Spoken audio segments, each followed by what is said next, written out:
are now watching the College Baseball Insider Show. He's behind him. This is hammered. Left field, and we are tied. Wow. Now, here are your hosts, giving you an inside look into the top matchups. And we're back. Thursday edition of the series. Q and Grissom. Matt, that's the me. original cast. Smitty is off tonight. Last time I checked, he was having drinks with Mike Singletary and Les Miles, so we will not ask him to come out of the bullpen for any relief. But we've got a loaded slate, and I've got the wrong graphic up. Here we go. The top 6 matchups of this graphic are all starting tomorrow, so those are the ones we're going to preview today. We might not do previews tomorrow. It kind of depends on the scheduling, but I will put out the graphics as far as the matchup previews. So that being said, Q, what's up? Old crew here. Old crew. Feels good. Florida Gators continue to drop midweeks, but it doesn't matter because they win SEC series on the weekends.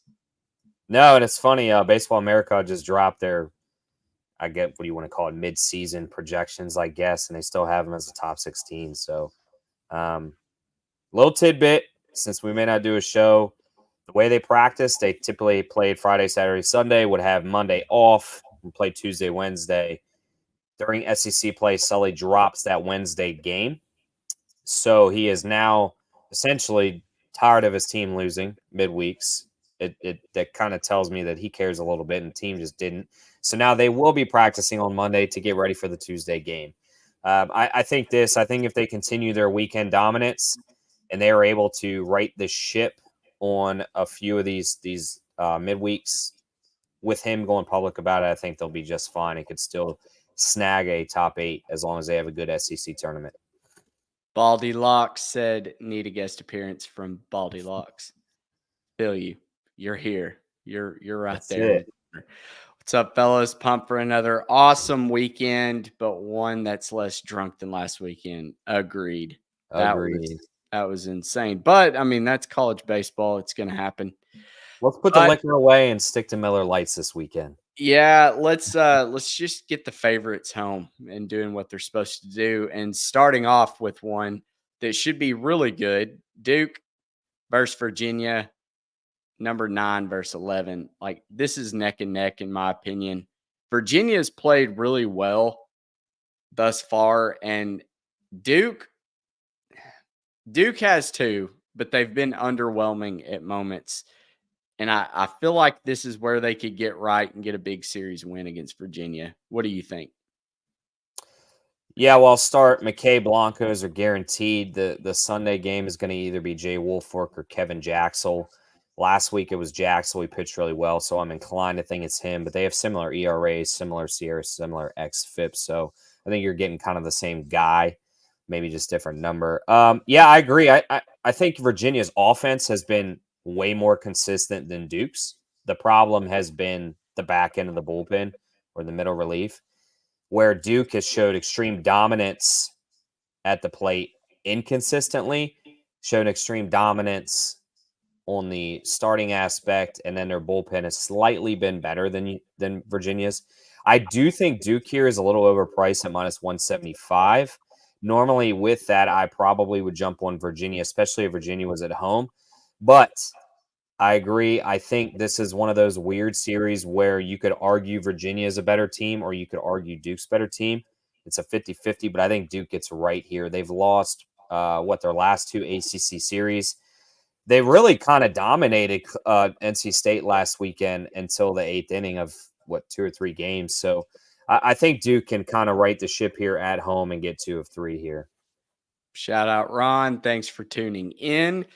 Love Ron. He's a weekly joiner. I think Santucci bounces back well and dominates tomorrow.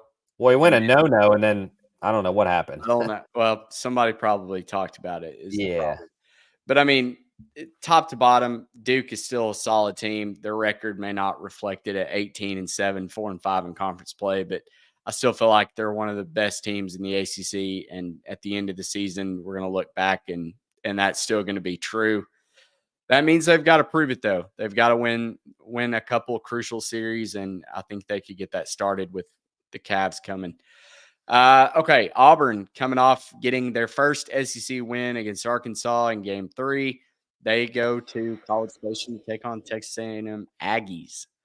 This one, I laugh because they're 3-3 in conference play, but they're 22-3, so all their losses have come in SEC play. So they did regress, like we all thought they would. They're dominant in the stat category still. A lot of those numbers have not reflected here lately, although they are coming back down to earth. Do you think Auburn is still a good team, like good enough where they could possibly upset A&M, or do you think this is open and closed? A&M's going to win this series going away. I think Auburn will get a win. I'm not going to sit there and say they're going to take the series because I don't think that's quite possible. If this game was played in Alabama, then I think maybe there's a shot because we saw A&M lose 2-1 on the road to Florida. But for A&M to lose against Florida, then get to come home, they obviously won their series, and then they get to stay, in College Station. Ryan Prager is going to dominate Connor McBride. I think Chase Alsop could potentially get the Saturday game, but then Lampkin pitched really well last week. Joe Gonzalez is still trying to figure out some things mechanically. He's just not there yet 100%. I just can't see how A&M, as dominant as they are and as complete as they are, loses this series to Auburn. I don't like the minus 270, but I am pretty sweat-free on this one. That's what the probability has A&M at 61%, which is about an implied probability of minus 156. I do feel like they're overvalued, but I'm not going to rush to bet 2-1 on Auburn, even though I do think they can keep it close. Baldy said, I'm assuming that is Prager pitching tomorrow. Yeah, there you go. Yeah, I'm pretty sure he's pitching. I haven't heard anything else. Yeah, as far as I know. And a lot of this is just coming through team previews. They'll post typically on the team website. They'll post an article, kind of like a media press release on the upcoming series. That's where we try to dive in and get a lot of these matchups so you guys don't have to. Moving on, Clemson, the little darling of the ACC right now. I feel like they're another team that we're going to talk about that is going to have to come back down to earth a little bit, although they are playing really well. They've kind of hit lately what seems like TCU's lucky streak, where they're getting down in games and just figuring out a way to come back and win, and hats off to them.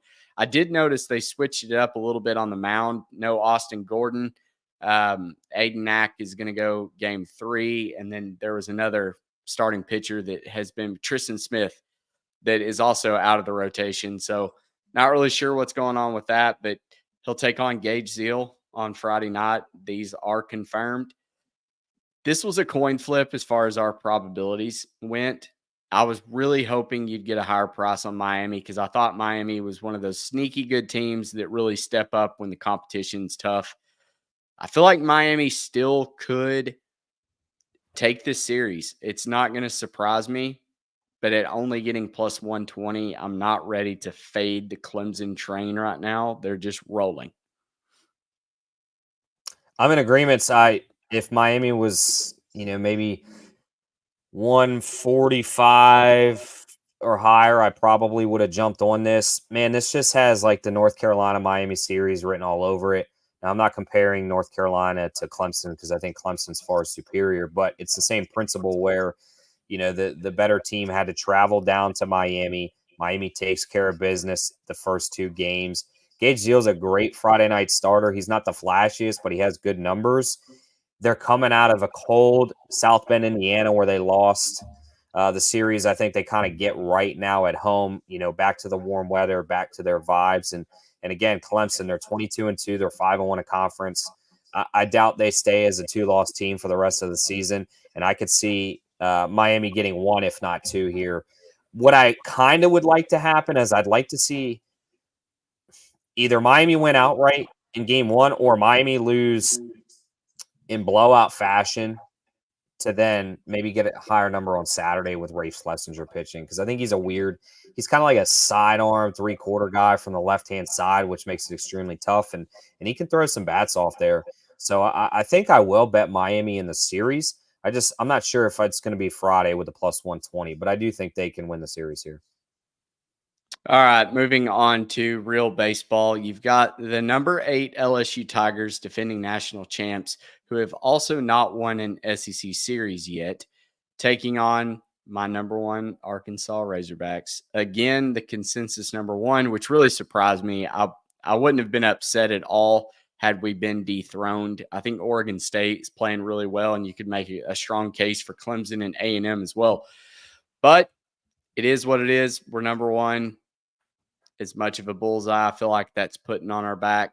Hagen Smith, we thought was going to go against Luke Holman. Jay Johnson has other plans. He decided to play a little chess with this. I did some rough looking, and Griffin Herring is really one of the only arms I can think of that may start. Dutton, Anderson, Hurd, and Coleman have all pitched in the last 4 days, so I don't know if they'll throw Thatcher Hurd. He's kind of been their game 3 guy, but Arkansas moved some stuff around too. Brady Taggart getting slotted in that game 3 role just so he can see all the bats and try to really focus in. He's kind of struggled this year. He's struggled with a lot of, walks and hitting batters, and he hasn't looked bad, but he hasn't looked great either. So I think Dave, a nod to Mason Molina. He's been pitching very well. He probably deserves to be our game 2 starter, in all honesty. But what do you make of that switch up, both from Jay Johnson and Dave Van Horn? Well, I'll start with Dave Van Horn. I think it's actually going to do Brady a little bit better, because remember last year he came, I would say towards the latter third of the season when he came back, he was pitching on Sundays, 3-4 innings. So maybe he feels a little more comfortable there. Maybe the pressure's off, especially if they can get game 1 and game 2 where the series is either won. Kevin, I really wouldn't say he's ducking. I think he's just playing chess. I mean, he's kind of, why when you look at what Hagen's doing in comparison to Mason Molina and Brady Taggart, not to say that Molina and Taggart's stats are bad, he's just playing chess. And frankly, I think more coaches should do that more often. I think it's the smartest decision. If you steal game 1, now you put yourself in prime position to then have your ace throw, against Molina, who, yeah, is he a 1 on a lot of teams? He is, but compared to Hagen Smith, it is a decline in talent. And so I think Jay's playing it smart.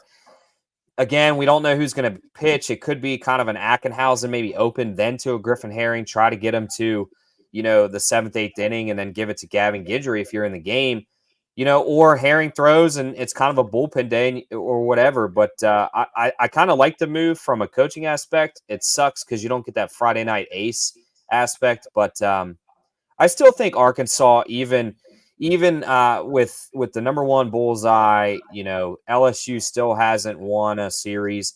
I was kind of down on LSU. They started hot, but I think they're starting to balance back out as a team, that it's really hurting from the losses of guys like Dylan Cruz and Paul Skeens and some other guys. And then Tommy White's the main guy. So now it seems like they're kind of pitching around him. I think Arkansas wins this 2-1.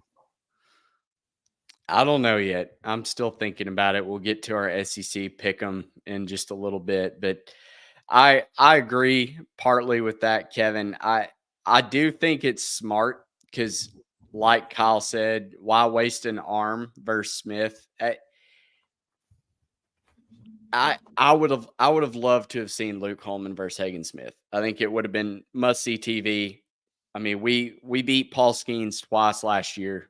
Dave Van Horn knows how to win when it's, dominant arm versus dominant arm. And I think Jay Johnson learned from that. And he's playing chess here. Well, I mean, again, yeah, we all want that matchup, but at the end of the day, are we here to please the fans or win baseball games and national titles? Right. Yeah, I agree.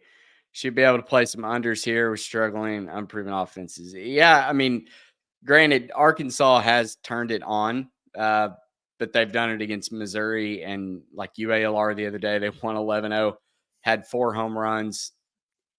I think 3 in 1 inning. I mean, they play situational. So like Kevin, and if y'all haven't watched, I had Kevin Bohannon on. We kind of did an Insiders Arkansas version preview of this series where we went a little more in depth. But we're not going to try to win games that are 15-13. We have the luxury of not having those bullpen high scoring games. Now, do I think we could?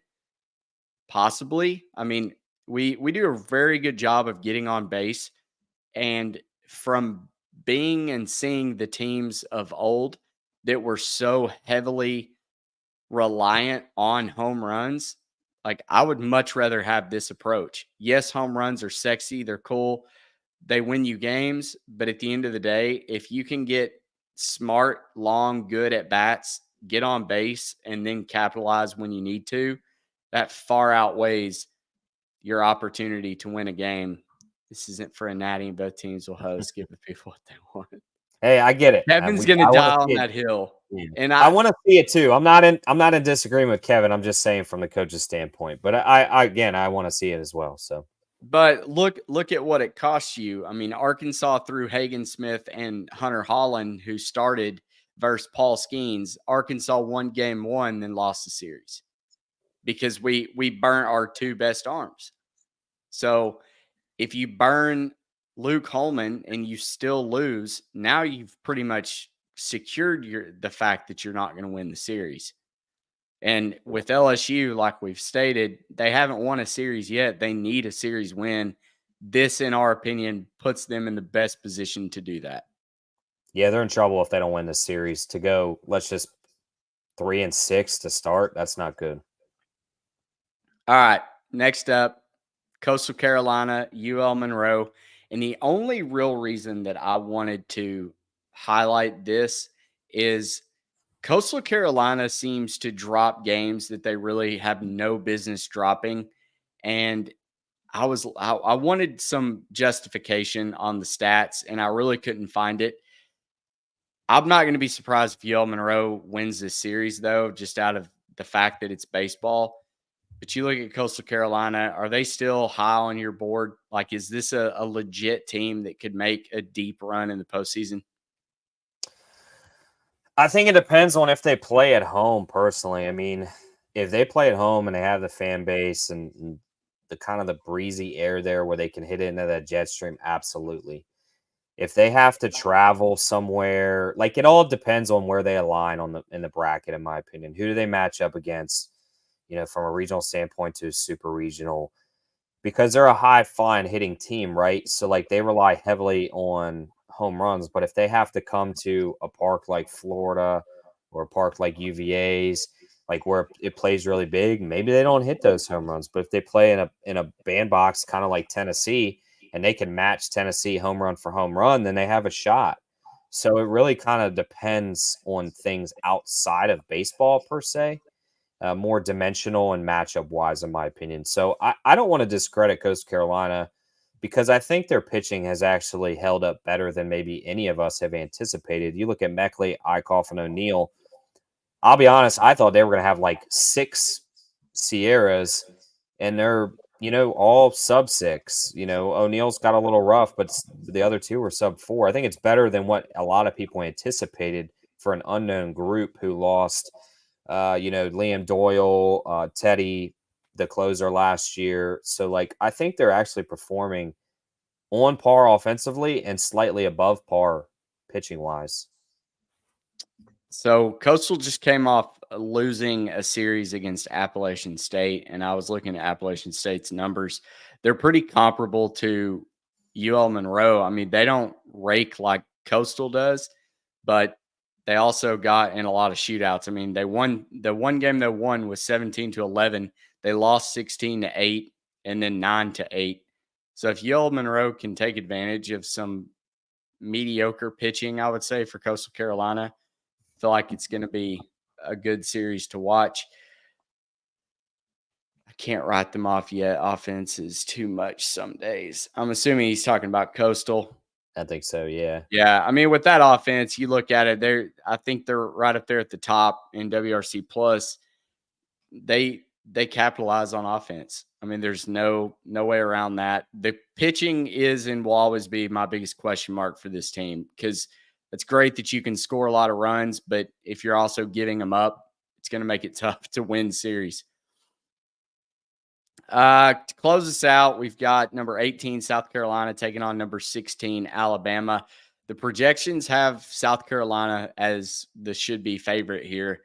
You're getting plus 130 on them. Do the Gamecocks win this series, take one, or get swept? Or lose? I think they take one. Have we confirmed Zane Adams is throwing Friday? Yes, he is. Okay, so which was kind of right there. surprising that Ben Hess got bumped down. Well, I think it's a chess matchup again. Eli Jones has looked really well this year. Ben Hess has looked really well. He's your ace. Greg Ferrone has looked very well. So when you compare, maybe Zane throwing against Dylan Eskew or Eli Jones, Zane has pitched terrible. You're trying to play and win game one, but you're also playing smarter for games 2 and 3, where you could easily have the pitching matchup in your favor with Hess and Ferrone over Eskew and Tyler Pitzer. So I think it's a little chess by Coach Vaughn here. I think Alabama, last weekend, I thought they were going to take care of business against Georgia. They didn't. Hats off to Georgia. But I think coming home, I think Alabama kind of gets right here and wins 2-1 in the series. I think South Carolina regresses a little bit. I think Vandy regressed. Like I said, they should. But I think South Carolina almost played perfect baseball. And quite frankly, I'm still not sold on this Carolina team. Their offenses can be anemic at times. Last weekend, they kind of exploded, but I kind of see that being as maybe just a peak. So I think they kind of, against Hess and Ferrone especially, I think they kind of come back down to earth and lose the series 2-1.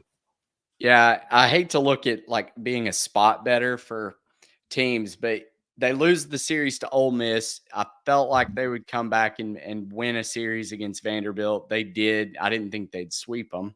They did. Yeah. Alabama no-showed in Athens, and much like Arkansas did last year, I guess it's a tough place to play, especially with Charlie Condon and the way that they're swinging the bat. I mean, that was a heartbreaking loss. They lose in extra innings to a grand slam, killing every run line opportunity and the under in that one, I believe. But I don't know. I think this is a spot where South Carolina takes game one, but then Alabama figures it out game 2, game 3 to end up winning the series. But that's a good transition right into our SEC series pick'em. LSU, Arkansas. Which side are you on? Smitty is going Arkansas 2-1. I got to side with him. I'm going to go Arkansas 2-1. Little hesitant, but I think that's my side. Worked out for me, or it worked against me in the pick'em. Worked out for me as the fan to fade them last week. I'm going LSU 2-1. I think they lose game 1, but LSU is going to win game 2 and game 3. And that's unfortunate because I'll be there for game 2, game 3. So I do really hope I'm wrong. All right, Georgia at Tennessee. Bulldogs, like we just talked about, coming off the big sweep of Alabama, taking on the Vols, which I feel like we haven't had the Vols in a preview in a while. So hopefully they get to some good series coming up so we can cover them some more. But who do you got in this one? Tennessee. Man, I think Tennessee could sweep this, in all honesty. I think Georgia's pitching is just going to get rocked by this offense. Tennessee's proven me wrong. Their offense has found their stride this year. They look really good. Pitching's been pretty solid for Tennessee. Give me Tennessee 3-0. Oh. I think Georgia regresses.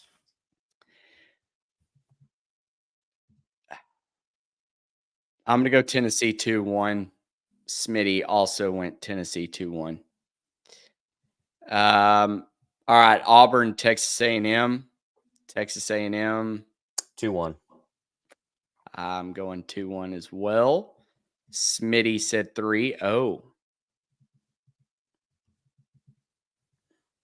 I've graduated from pen and paper to using the notes section. Can I do 1.5 on this next one? Can they just tie? This sucks. It's a hard one. Kentucky, Ole Miss. No AJ Russell this weekend. Oh, why? I did not see Billy Amick missing it. Oh, Back mine down before it's official. Back it down to 2-1 balls. Oh, see, Nick, you influenced the show. He did. He did. I'm not so much worried about AJ Russell because he's been in and out, but the Billy Amick's big. I think if Is he's it out, AJ Causey? Is he the other guy that's been starting yes, Fridays? yeah, he's pitched well. 2-1. I'm switching it to 2-1 before it's official. All right, Ole Miss. Smitty has Ole Miss 2-1. I'm going Kentucky 2-1. And I'm not going to watch 1 second of this game. Man, both teams suck. I'm going Ole Miss 2-1. I just think this is a weird Kentucky team. They lose when they shouldn't, and they win when they shouldn't. Another stinker. Missouri at Vanderbilt. Vanderbilt 3.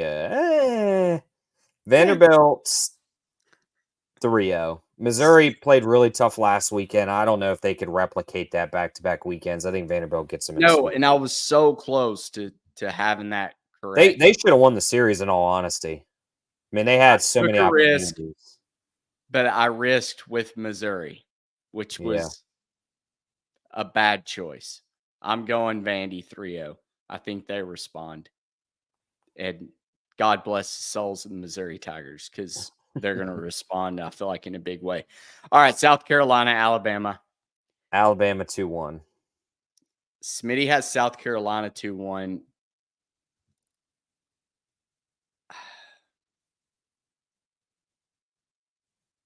I'm going South Carolina 2-1. All right. I think Alabama's very good, but they're not there yet. All right, drum roll. Q, the Florida Gator fan. I got to go 2-1. I mean, we've been going 2-1 in the last couple series, so Florida 2-1. I do think at home they get their mind right, especially after getting their asses blown out last night. Sully's obviously pissed. He trashed the team, said they'll be practicing more. He's tired of seeing them lose midweeks. So I think they get their mind right. And, oh, yeah, he's definitely going to be out if he had an appendix removed. Yeah. That's a write-off. Good info, Nick. Appreciate it. Didn't see that. Florida's going to bounce back at 2-1 here. Hey, and I'll give this. Florida's pitching last week against LSU, especially the freshman, was very good. Liam Peterson's numbers don't look as good as he pitched. He had 3 bad pitches, and they just happened to be all home runs. I thought Cade Fisher looked decent. And then you look at Luke McNeely, Alex Philpott out of the bullpen, a couple others. They looked really good. So I think they're starting to find their groove. Okay. So I'm going to go a little contrarian here, but I'm not taking Mississippi State. I'll go Florida in a sweep, and I'll tell you why. LSU is not as good as Florida. They have a better Friday starter. I'll give you that. Top to bottom, though, Florida is a better team. LSU should have swept Mississippi State. They won 2-1.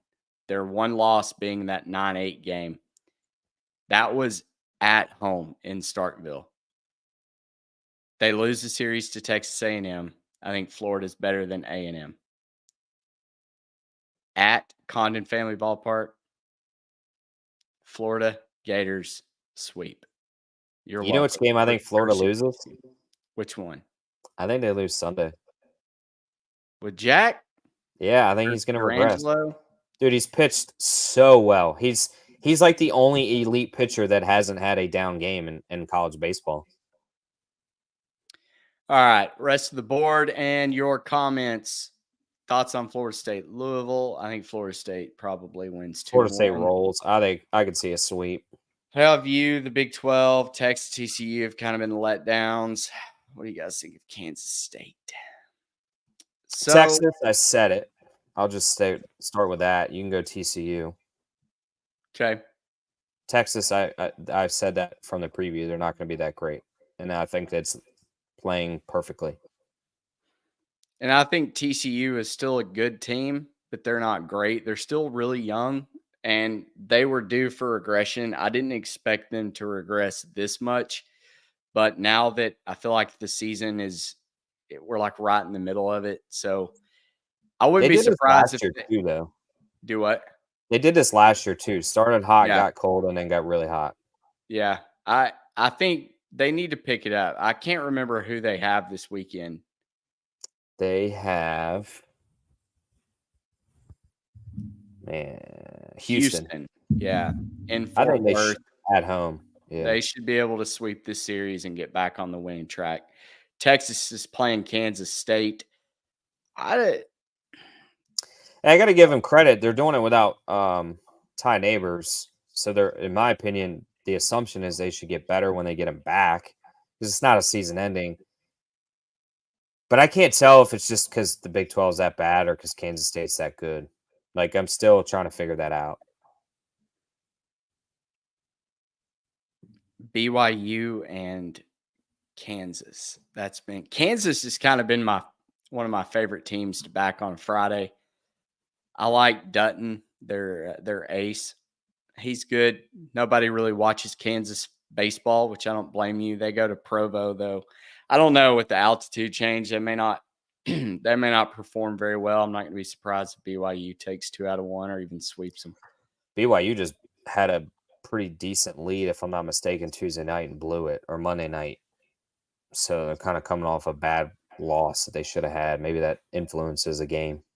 That one starts Thursday as well. Yeah, BYU lost the series to Texas Tech after winning Thursday night.